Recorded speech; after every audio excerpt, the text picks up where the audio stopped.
And it's Friday night here in Texas. I know you know what that means. Thousands of you are getting ready to watch a high school football game right now. But before you head out, we'd like to shine the spotlight on one school in Central Texas and their unique home field advantage. Barry Davis takes us to the graveyard in San Saba.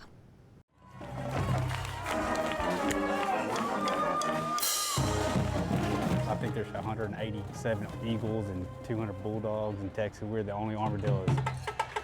It's more than the name that makes San Saba High School's football team different.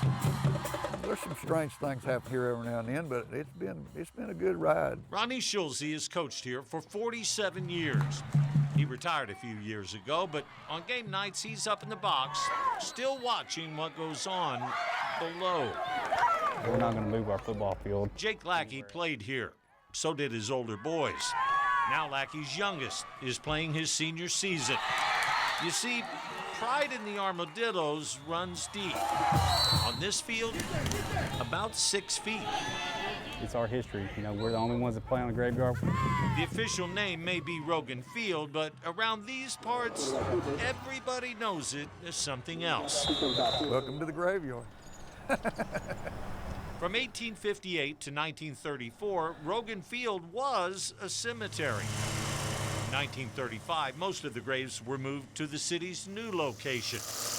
But markers at that new cemetery confirm not all of them. How many are out there? Well, if you look on any other social media network, I think I saw up to 100, but that's probably not right. It would probably be closer to 10 or 15. Headstones from that time period are all over the newer cemetery, but no one really knows for sure how many weren't moved. There's actually a couple bodies in this thing, too. There's a couple of them. They're good spirits, though. They play it up to other teams, too, even placing tombstones just outside the end zone. The Armadillo players love it. They think at times they might even have a little extra help on the field. I saw it growing up. My brother's playing here. It happened too many times, actually. Just someone about to break free and just fall. We call it the graveyard effect, actually. They have video to prove it, too. This quarterback looks like he's just about to bust one open. Every once in a while, if somebody get self-tackleization out here, you figure something happened. The fans love it, too. It's all part of the game at the graveyard. Might have had help. Turns out it's not always the opposing team either. We need about 10 of them guys that trip and fall down. Mike Revis graduated in 1971. His daddy played here too. And Revis says he had a strange encounter. Well, it happened. I don't know if it was a spirit or not, but I fumbled on the 3-yard line. Apparently it's not just the players either. There's for sure spirits here. Tara Tharp was an Armadillo cheerleader. She says one night, something must have grabbed her leg. We were tumbling, a group of us were all tumbling, and we were like on our 15th back handspring, and one of us just fell. And there was nobody inside, nobody around. It wasn't one of us, it was you. It was, but I didn't want you to know that.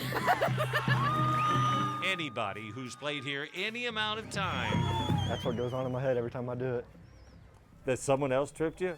Yeah. Knows this school definitely has spirit. Absolutely. We have school spirits.